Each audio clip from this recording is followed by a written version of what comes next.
আমার ছেলের হলো অনেক জ্বর, দেশের থেকে আসার পরে আমার ছেলের অনেক জ্বর হয়েছে। এই যে ছেলেটার অনেক জ্বর। এখন আমরা রেডি হয়ে যাচ্ছি ডাক্তারের কাছে, মানে ফার্মেসির থেকে ওষুধ কিনবো। ওষুধ কেনার পরে হলো আমি আমার খালার বাসায় যাবো। আমার খালা নাকি অনেক কান্নাকাটি করতেছে দেশ থেকে আসার পরে। আসলে যা তাড়াতাড়ি তার ভারী অসুস্থ, তাই সে অনেক ইয়া হয়ে পড়েছে। তাই আইসা অনেক কান্নাকাটি করতেছে। খালা তো বোন আসছে, খালা আসছে, সবাই আসছে। তো আমি এখন যাব খালাকে দেখতে। তো এখন হলো যাব খালাকে দেখতে। খালা অনেক কান্নাকাটি করে, কারণ যার ভাই তাড়াতাড়ি সারা জীবন একসাথে বড় হয়েছে, একসাথে উঠা বসা করছে, একসাথে ইয়া করছে। আজকে তাদের মধ্যে একজন নাই। এই প্রথম কাছ থেকে একটা সুখ পাইলাম।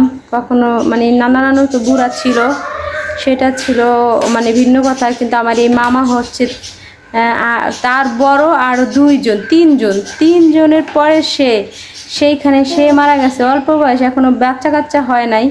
তো সেই মামা হঠাৎ স্ট্রোক করে মারা গেল। সত্যি অনেক অবাক, মানে পৃথিবীটা কি দেখেন, কিছুই না, 2 দিনের বড়াই কিছুই না। মামার বয়স কম, মামার এখনো বেবি হয় নাই, কিছু হয় নাই, তাতে সে মারা গেছে। অথচ যারা আমার অন্য 2 মামা অনেক অসুস্থ, আমরা তো ভাবছি সবসময় তাকে নিয়ে ভাবতাম যে সে মারা যাবে, তারা মারা যাবে, কিন্তু তারা না, যে অল্প বয়স সে মারা গেল। এখন যাই খালার বাসায় গিয়ে দেখি খালার কি অবস্থা। অনেক কান্নাকাটি করে, অনেক ভেঙে করেছে। আসলে ভাই এমন একটা জিনিস, মানে ভাই মারা গেলে মানুষ কি যেন বলে না, যে ভাই বড় ধন, রক্তের কি জানি, রক্তের বাঁধন, এরকম একটা ইয়ে আছে না। ভাইয়ের চেয়ে বড় আপন পৃথিবীতে কেউ নাই। আর ভাই বোনের সম্পর্ক আসলে অনেক অন্যরকম। তো দেখি খালার বাসায় গিয়ে দেখি খালা কি করে।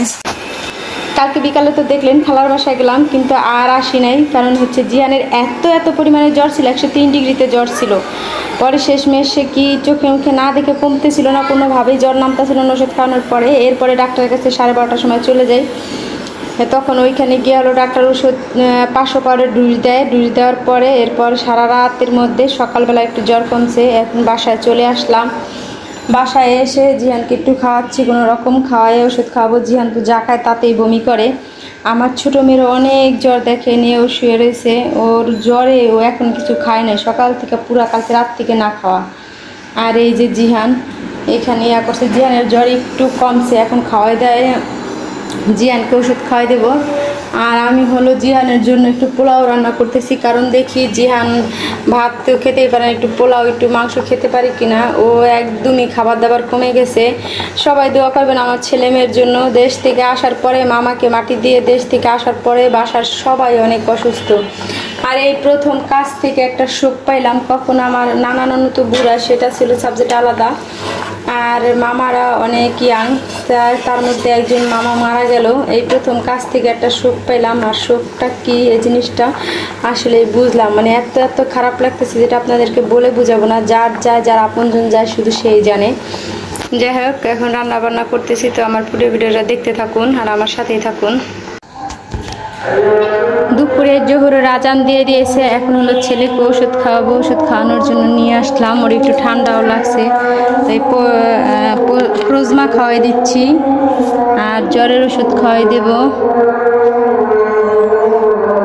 প্রোজমাটা শেষ হয়ে গেছে, 2 জনে খায় তো, মুস্টা তার জিহান। এই যে তোর জিহান প্রোজমা খা। হচ্ছে নাপা ওষুধ খাওয়াই দেই।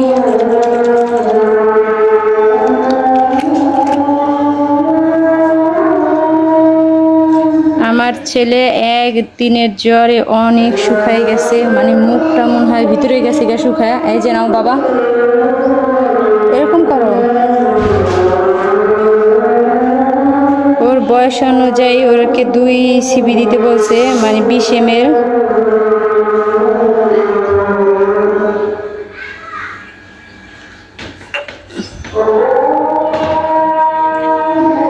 হাঁকর আরেকটা খেতে হবে।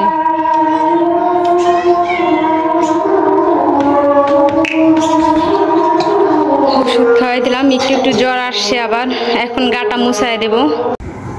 পোলাওটা রান্না করা হয়ে গেছে। এইখানে হলো গরুর মাংস পাকাইতেছি। এই যে বেশি করে পাকাচ্ছি যেন দুই বাটি করতে পারি। আজকে খাবো আর এক বাটি করে রাখবো, অনেক মাংস। তো এই যে এখানে ডাল রান্না করবো, তাহলে রান্না বান্না শেষ। তারপর ছেলে মেয়েকে খাওয়াই ঘুম পাড়াই দেবো, যেহেতু ওরা অসুস্থ।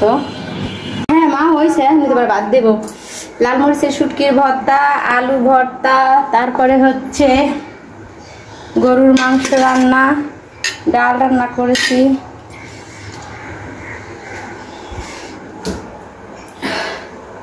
তোর না এখন পাটায় মেখে ভাত খাবো। তারপর এই দেখো বয় এই ফিটার উপরে বয়, ও অথবা মরার উপরে বয়।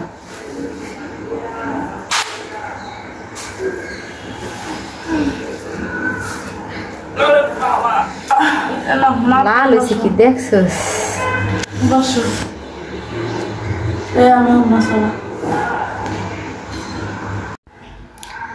আপনাদের তো আগেই বলেছি আমার ছেলের অনেক জ্বর, আর জ্বর না কমাতে তাকে আমি হসপিটালে নিয়ে আসলাম। 103 ডিগ্রি 4 ডিগ্রি জ্বরের কারণে আমার ছেলে অনেক বেশি বমি করতেছিল, আর নাক দিয়ে নিঃশ্বাস নিতে পারছিল না। ওর অবস্থা খুবই খারাপ হয়ে গেছিলো। সন্ধ্যা থেকে জ্বর, আর রাত 3টা পর্যন্ত জ্বর। আমরা ওয়েট করে দেখলাম, এরপরে 2টা-3টার দিকে হসপিটালে নিয়ে আসলাম। হসপিটালে নিয়ে আসার পরে হসপিটালে ভর্তি করলো।